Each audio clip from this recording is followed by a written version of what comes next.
আচ্ছা আল্লাহ যদি আজকের এই মাহফিলের সবাইরে জান্নাত দেয়, আল্লাহর জান্নাতে কি জায়গার অভাব হইব? আল্লাহু আকবার। আসেন সামনে যাইতেছি।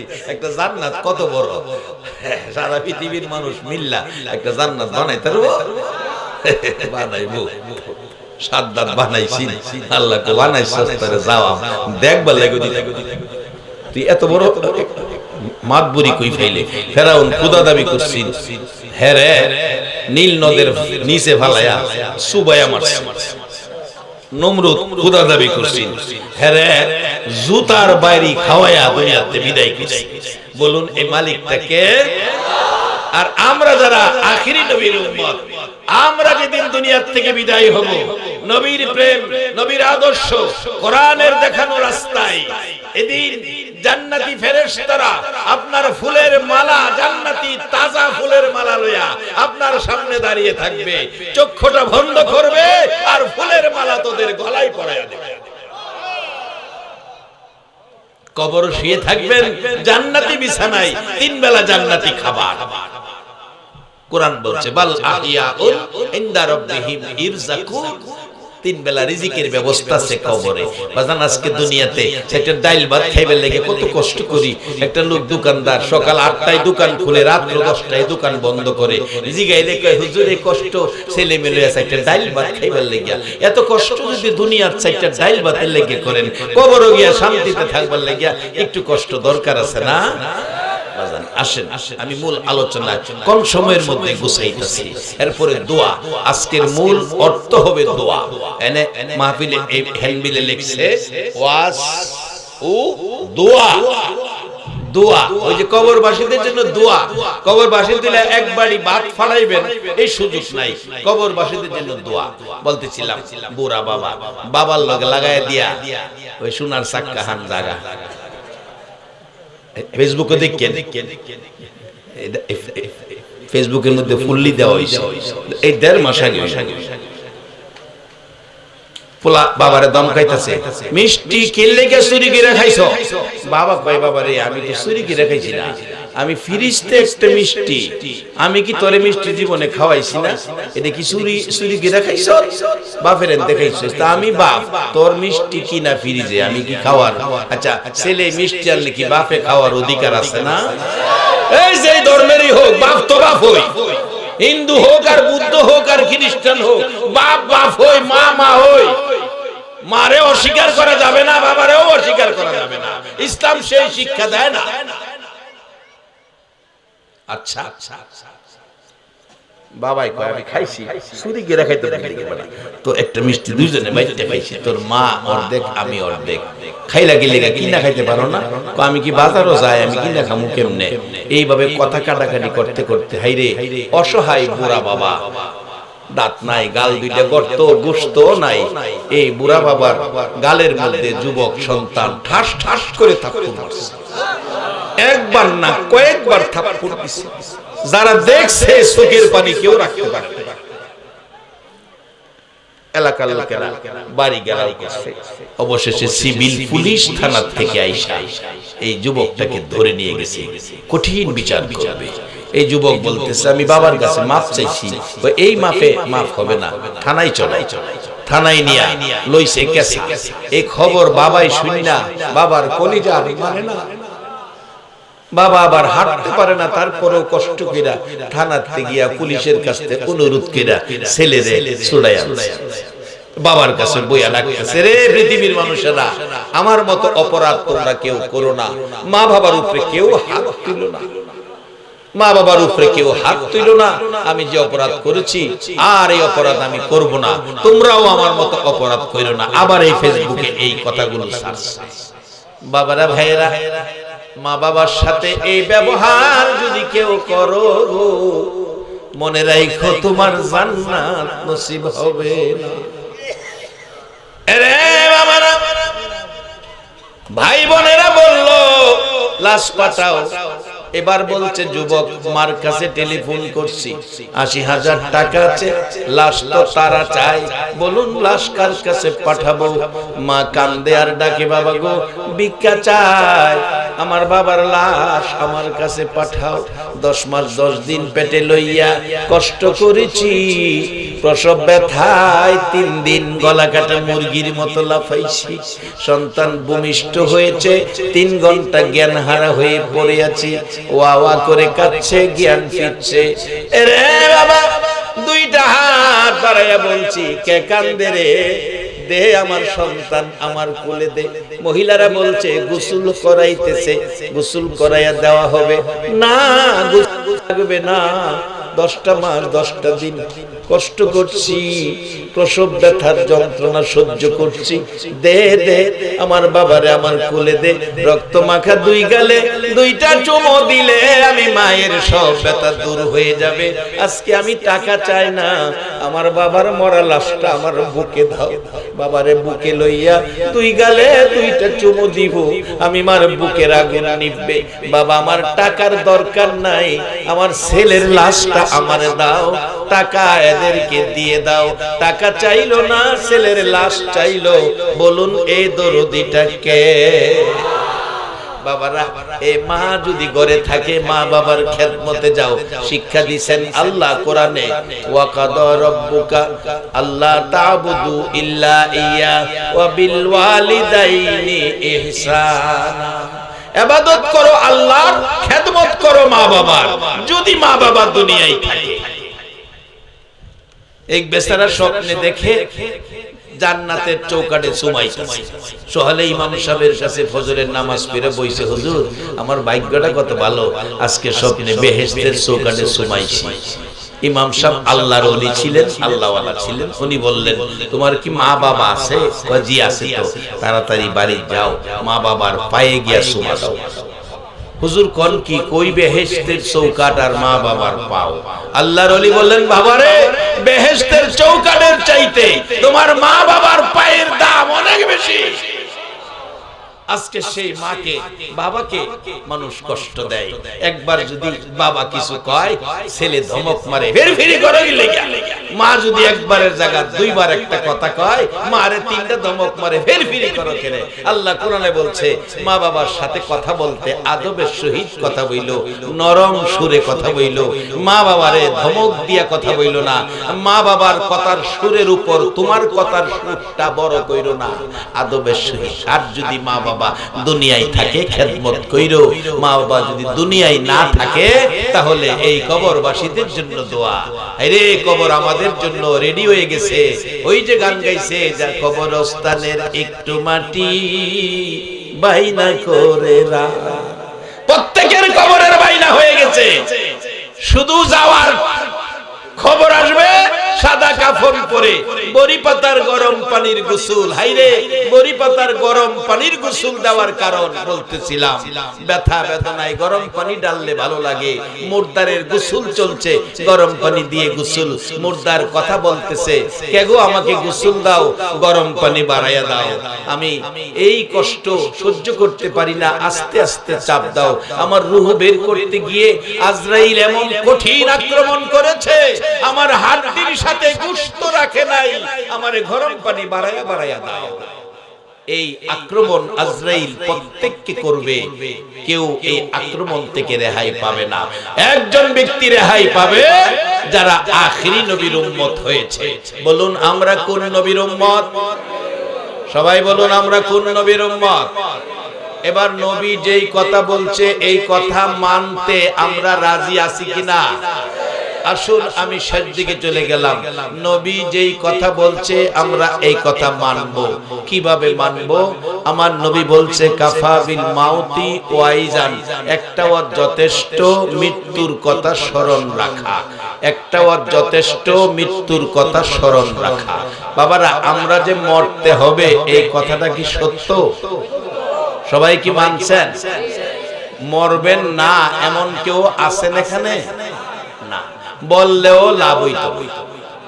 তাই আসুন নবীর কথাটারে আমরা মানি। যারা নবীর কথা মানে হেরা আবু বকর, যারা মানে না হেরা আবু জাহেল। যারা নবীর কথা মানে হেরা বেহেশতি, যারা নবীর কথা মানে না হেরা দুজহি। অত সহজ। আল্লাহ জান্নাত বানাইছে, জাহান্নাম বানাইছে মানুষের লাগিয়া, অন্য মাখলুকের লাগিয়া না, মানুষের লাগিয়া। আমরা যেন জাহান্নামী না হই এজন্য নবী রাসূল পাঠাইছে, আসমানি কিতাব পাঠাইছে। তাই আসমানি কিতাব আমাদের কাছে রাইখা নবী দুনিয়া থেকে বিদায় নিয়ে মদিনার মাটিতে শুয়ে আছেন। সেই নবীর কথাগুলো আজকে আমাদের সামনে বাস্তব। সেই কথাগুলো আমরা বাস্তবে পালন করব। আমরা জান্নাতে যাব। কিভাবে যাব? বাস্তবে আসেন। সামনে আমাদের কবর। এই কবরস্থানে যাওয়ার আগে আমি আপনাদের কাছে জানতে চাই, নবীর কথা যারা মানছে এর দাম কমছে না বাড়ছে? এই যে দেখেন নবীর কথা মানছে হযরত ওমর ফারুক রাদিয়াল্লাহু তাআলা। ওমর মসজিদে নববীতে নামাজ পড়ায়। মদিনার শাসক রাষ্ট্রপতি এক ইহুদি ফজরের নামাজের সময় ইমামের পিছনে, ওমরের পিছনে মুসল্লি সাইয়া ওমরকে হত্যা করার জন্য মুসল্লি হয়ে গেছে, নামাজি হয়ে গেছে। অনেক সময় আমরা দেশে দেখি নামাজের সুরত ধরে জুতা চুরি করে, আছে না? আসলে মানুষে কয় নামাজিরা চুরি করে, না নামাজি চুরি করে না। নামাজি কোনদিন মসজিদে চুরি করতে যায় না। নামাজি মসজিদে যায় নামাজের সেজদা দিয়া, আল্লাহ খুশি কইরা আল্লাহর জান্নাতটা পাইবার লাগা। আর সুরে চুরি করতে যায় নামাজির সুরত ধরে। হ্যাঁ নামাজি না, হ্যাঁ সুর। ইহুদি মসজিদের নববীতে গেছে নামাজের লাগে না, ওমররে হত্যা করবার লাগে। পিছনের কাতারে ইমামের পিছনে, আর ওমর নামাজ পড়াবেন। 2 রাকাত ফজরের নামাজ শুরু হইছে, 1 রাকাত শেষ। দ্বিতীয় রাকাতে দাঁড়াইতেছেন, সোজা হইতে পারে নাই, বাঁকা অবস্থার মধ্যে ইহুদি ডান দিক দিয়া কলিজাটার মধ্যে ছুরি নামাজ। ওমর কাত হয়ে পড়ে গেছে। শক্তিশালী পুরুষ রক্ত বাহির হইয়া মসজিদে নববী লাল হয়ে গেছে। মুসল্লিদের পায়ের নিচে রক্ত। মুসল্লিরা নামাজ ছেড়ে কাঁদছে, কার রক্ত? মসজিদে নববী লাল হয়ে গেল। ওমরের ছেলে আব্দুল্লাহ মিম্বরে দাঁড়িয়ে ডাকতেছে, মুসল্লিরা দরজা জানালা বন্ধ করে দেন, আমার বাবারে ছুরি মারছে, প্রতিশোধ নেব, বিচার করব। ওমর ছোট্ট ছোট্ট সুরে বলছে, আব্দুল্লাহ রে, প্রতিশোধ না, বিচার না। তুমি কি জানো না ইসলাম প্রতিশোধের ধর্ম না? প্রতিশোধ চাই না। আমাকে যদি খুশি করে বিদায় দিতে চাও, মসজিদের নববীতে নবীর রওজা মুবারকের পাশে আমার ভাই আবু বকর ঘুমিয়ে আছে। আবু বকর তো কবর হয়ে গেছে। বাবা, কবর কয়েক রকমের আছে। আসুন কবর ফয়সালা করি, কে কোন কবরে যাবে। কোরআন বলছে কবরের মধ্যে 3 বেলা খাওয়াবে। হাদিসে রাসূল বলছে কবরে 99টা সাপ থাকবে। 2টা কবরের ব্যবস্থা আছে। বাজান, কবর যখন সামনে যাইতেই হবে, না যায়া উপায় নাই। এবার আসুন কোন কবরে যাবেন ফয়সালা করি। একটার মধ্যে খাবার, আরেকটার মধ্যে সাপ। এমন বিষাক্ত সাপ গো, রাসূল বলছেন একটা সাপ যদি কবরস্থান থেকে বাহির হইয়া মাথাটা বাহির করে একটু শ্বাস ফেলাইতো, এই সাপের বিশ্বের অ্যাকশনে সারা পৃথিবীর গাছগাছরা জ্বলে পুড়ে ছাই ছাই হয়ে যাইতো। এমন পুরাই পুড়তো, কিয়ামত পর্যন্ত এই জমিনে একটা গাছ জ্বালাইতো না। এই জাতীয় 99টা সাপ কবরে। আর আল্লাহ বলছে, বন্ধু তোমার উম্মতের লাগি আমি খাবারের ব্যবস্থা করতেছি। বাবারা, ভাইয়েরা, একটা খাবারের ঘর আর একটা হলো সাপ বিচ্ছুর ঘর। ওমর কবরে যাচ্ছে, ডাকতেছে, বাবা গো আব্দুল্লাহ রে, নবীর পাশে আমার ভাই আবু বকর জান্নাতি ফুল বাগানে ঘুমিয়েছে। যদি পারো মা আয়েশার কাছ থেকে অনুমতি লইয়া নবীজির পাশে আমারে শোয়া দিও। বাবারা, নবীর পাশের কবরে যদি শোয়া যায়, বলুন ভাগ্য ভালো না খারাপ? নবীজির কবরের পাশে শুইতে আপনারা কে কে রাজি আছেন একটু হাত তুলে দেখান। মাশাআল্লাহ, নারে তাকবীর, নারে রিসালাত। আল্লাহ হাত তুলছে নবীর কবরের রওজা পাকের পাশে শোয়ার জন্য। মাবুদ রে, রওজার পাশে যদি শোয়ার সুযোগ নাও দাও, যেদিন বাংলার জমিনে কবরে শুইব সেদিন মদিনার নবীরে আমার কবরে পাঠিয়ে দিবে। আইবো বাজার নবী আইবো। নবীর সাথে সম্পর্ক থাকলে নবীরে চিনবেন, আর সম্পর্ক না থাকলে তো নবীরে চিনতেন না। আসেন, শর্ট করে ফেলাইছি, দোয়া হয়ে যাবে। এবার ওমর বলছে একটু দেখো আমার এনে নবীজির পাশে শোয়াইতে হবে। আব্দুল্লাহ দৌড়ে গেছে মা আয়েশার কাছে, মা আমার বাবাকে ছুরি মারছে, কিছুক্ষণের মধ্যে বাবা বিদায় হয়ে যাবে, একটু অনুমতি দেন, নবীজির পাশে বাবা শুইতে চায়। মা আয়েশা বলছেন আমি তো অনুমতি দিতে পারবো না। আবার মনে মনে ভাবতেছেন আশা ছিল রে আব্দুল্লাহ, আমার নবীর এক পাশে আমার বাবা আবু বকর শুইয়াছেন, আর এক পাশে আমি আয়েশা সিদ্দিকা শুইব। তোমার বাবা আবদার করেছে, আমি তো ফয়সালা দিতে পারি নাই, তুমি অপেক্ষায় থাকো, আমি নবীজির কাছ থেকে অনুমতি নিয়ে আসি। বলুন নবীজি রওজা পাকে এখনো জিন্দা আছে কিনা? আমার নবী কেমন অবস্থায় জিন্দা, অস্বীকার করার মতো কোনো সুযোগ নাই। বাবা যারা অস্বীকার করব সেই দলের আলেম মাসিক মদিনা লিখেছেন, মাসিক মদিনা মহিউদ্দিন খান সাহেব দুনিয়ায় নাই, মাসিক মদিনায় লিখেছেন। ইরাক থেকে একটা যুবক আহমদ রেফাই নাম নবীজির রওজা জিয়ারতে মদিনায় গেলেন। যুবক মানুষ চারদিক ঘুরতেছে আর ডাকতেছে নবী গো, ইরাক থেকে আসছি জিয়ারতের জন্য। জিয়ারত শব্দের আরবি বাংলা হইল সাক্ষাৎ। নবী গো সাক্ষাতে আসছি, সাক্ষাৎ যদি না দেন আসার সার্থকতা নাই, সাক্ষাৎ দিতে হবে, সাক্ষাৎ দেন। ডাকাডাকি করলো, জবাব নাই। অবশেষে 1,17,000 হাজী, তখন ঘরদর ছিল না, চারপাশে দাঁড়িয়ে আছে আহমদ রেফাই। নবীর পাগল রে, নবীর পাগল রে, ইব্রাহিমপুরের জমিনে রে নবীর পাগলেরা। মক্কায় নবীর জন্ম, মক্কাবাসী নবীরে মারলো। কে গো তোমরা?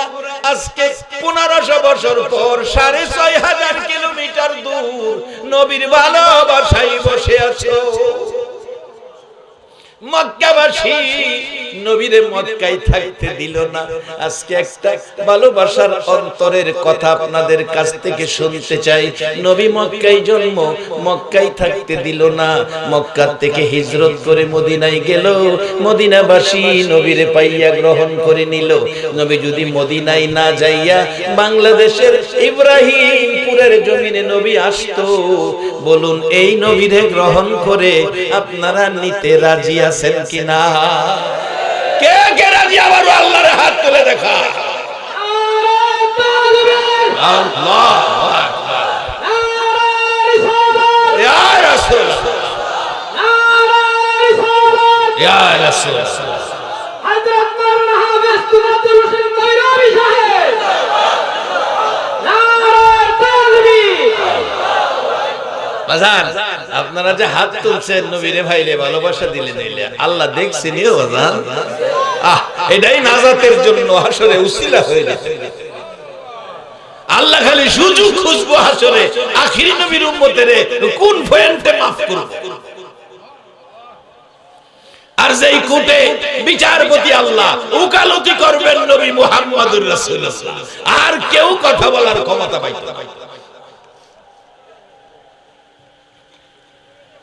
ওমর ডাকতেছে, বাবা অনুমতি নিয়ে আসো। অনুমতি দেওয়ার ক্ষমতা রোজার ভিতর থেকে নবীর আছে কিনা? এই বিশ্বাস কি আপনাদের আছে?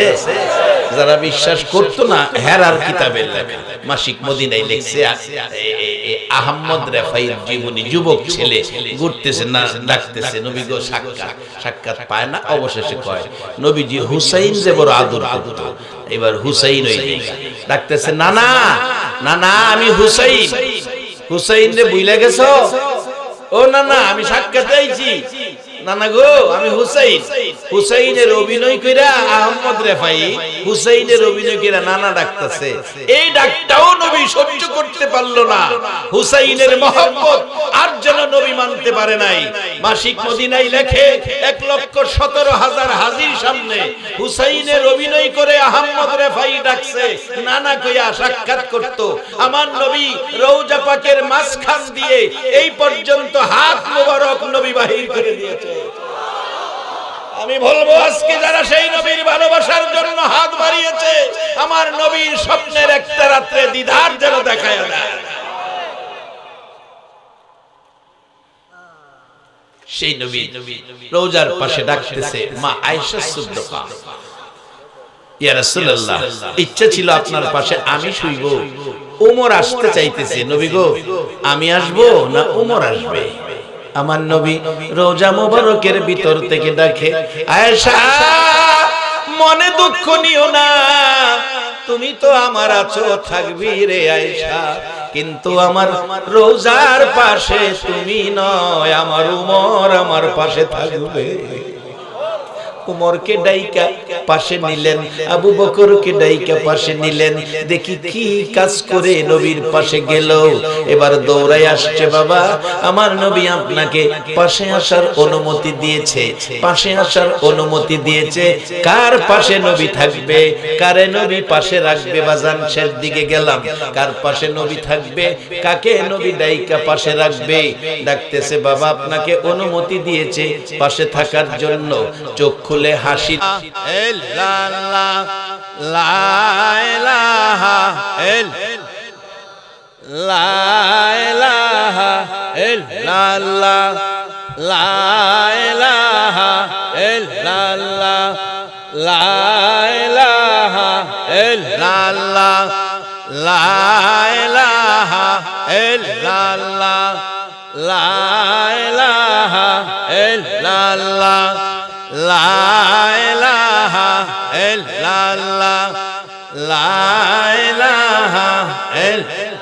লা ইলাহা ইল্লাল্লাহ মুহাম্মাদুর রাসূল।